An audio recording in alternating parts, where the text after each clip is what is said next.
2011 সালে আমি এই মেয়েরে বিয়া করছি। বিয়া করার পরে 2024 পর্যন্ত আমি তান্ডে লইয়া কষ্ট মষ্ট করিয়া আপনার বেন গাড়ি চালাইয়া রিক্সা চালাইয়া তান্ডে লইয়া আমি খাইছি। অনেক কিছু কষ্ট কইরা তান্ডে লইয়া খাইছি, কিছু টাকা পয়সা জমাইছি। তখন তাই আমারে খুব এটা মিনতি কইরা তাই বিদেশ যাওয়ার লাগে তাই আমারে ক্যাপচার করেছেন। তখন আমি রাজি হই, আমার কিছু টাকা আমার কাছ নেই, কিছু টাকা জমা করে তান্ডে আমি বিদেশ পাঠাইছি। পাঠানোর পরে 2-3 মাস তাই আমার সাথে কিছু জমা করছেন। করার পরে 2-3 মাস পরে ওই টাইম আমার সাথে ফোনের একটু রিলেশন কমে গেছে, আর ফোন কিছু কম দিতেছেন। তখন এই মাসের গত মাসের 20 তারিখ তান বছর ফিরে যায় 2 বছর। তখন আমি ফোন দিলাম, তাই ফোন ধরেন নেই।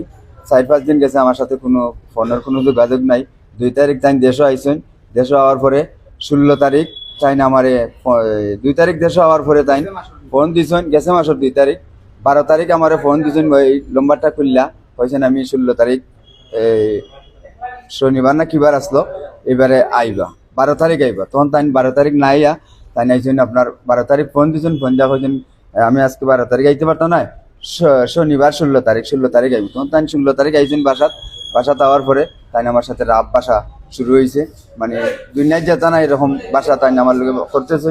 কারণ আমি আর কিছু চাই না, আমার কাছে অনেক কিছু তাই করছেন, অনেক কিছু যোগাযোগ করছেন, কিন্তু বাদে তাই 16 তারিখ আইয়া 18 তারিখ আবার হয়ে গেছেন জানি না। আইয়া 19-20 তারিখ আমি সিলেটে আসছি। আমার গাড়িটা একটু বেশি জায়গা থুয়ে গেছে না, ওই গাড়িটা ঠিক করে থুয়ে যাইমু, 1টা-2টা ট্রিপ দিমু।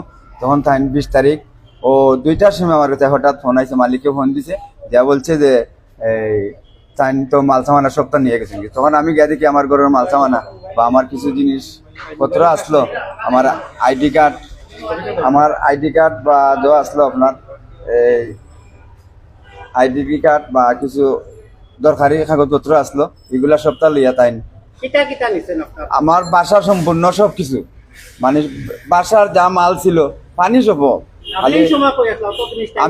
আমি এই সময় আসছিলাম আপনার সিলেট, 10টার সময় আমি সিলেট আইছি। আমি গাড়িটা বেশি জায়গা রাইকা গেছি, বলছি যে গাড়িটা একটু ঠিক করে আসি। তখন সিলেট আইয়া 12টার সময় 1টার সময় ফোন আসছে, মালিকে ফোন দিছে, বেটি সবগুলা নিয়ে বাসাতন বাড়িয়ে গেছে। তখন আমি দেশবাসী না এই ধরনের কোন সম্পর্ক আমি জানি না। আমি 13টা বছর তান্ডে লইয়া সংসার করছি, এই ধরনের কোনো কিছু পাইছি না। 2 বছর তাই বিদেশ যাওয়ার পরে যদি কোনো কিছু হয় তাহলে আমি এটা বলতে পারলাম না। আর আমি বিশেষ করে আমি বাচ্চাটারে আমি বিশেষ করে আমার বাচ্চাটারে আমি করতেছি। উনি যখন এদিকে গেছে কি সমস্যা নাই, আমি দেশবাসীর কাছে বা প্রশাসনের কাছে আমি কিচ্ছু চাই না। আমি আমার বাচ্চাটারে আপনারা আন্যা ধরতা, আমার ওখানে দিতা। এই ব্যাপারে আমি এই মগলবাজার থানাত আমি করছি, অভিযোগ করছি। আমি আমার বাচ্চা চাই, আমার বাচ্চাটা যে আপনারা দেশবাসীর কাছে আমি প্রশাসনের কাছে আমি আমার বাচ্চাটা চাই। আমার মূলত পেশা আমি বেনগাড়ি চালাই, আমি খাসা বাজার চালাই, ফল মার্কেট চালাই। বাসা এখন বর্তমানে আমার কোনো বাসা নাই। আমার নাম হাফিজুর রহমান, সাবিয়া বেগম। আমার গ্রামের বাড়ি দক্ষিণ সুনামগঞ্জ শিকারখান্তি। মেহের গ্রামের বাড়ি হইল জলালপুর আজমতপুর গ্রাম, মগলবাজার থানা।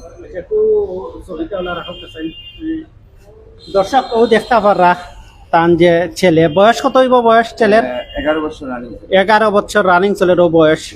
ও ছেলেটারে লইয়া তান যে স্ত্রী আসলা, স্ত্রী আসলে কই লইয়া গেছেন, এখনো পর্যন্ত তাই খুঁজিয়া পাইরা না। গত মাসের 20 তারিখ নিখোঁজ হয়েছেন বাসা থেকে। তান যে দাবিটা হইল গিয়া তান বাসা থেকে অনেক জিনিস অনেক মাল লইয়া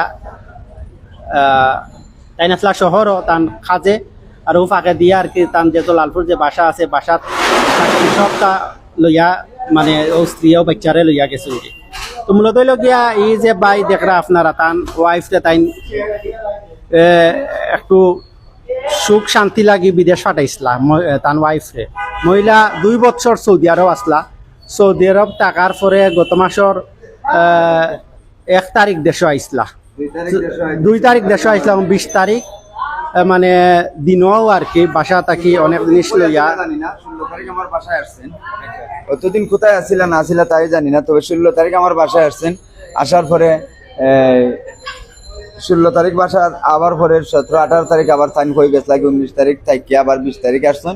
আসার পরে 20 তারিখও তাইন আমার সম্পূর্ণ লইয়া তাইন গেছেন। যে আমি এখন পর্যন্ত খুঁজতে আছি তানার আত্মীয় স্বজনের বাড়ির সবের বাড়ি খুঁজতেছি, কিন্তু আমি লাগাল পাইতেছি না। আমি প্রশাসনের যে আমি প্রশাসনের উদ্দেশ্যে এবং দেশবাসীর কাছে এটা আমি বলতে চাই যে বিচারের আর দরকার নাই, আমি আমার বাচ্চা চাই।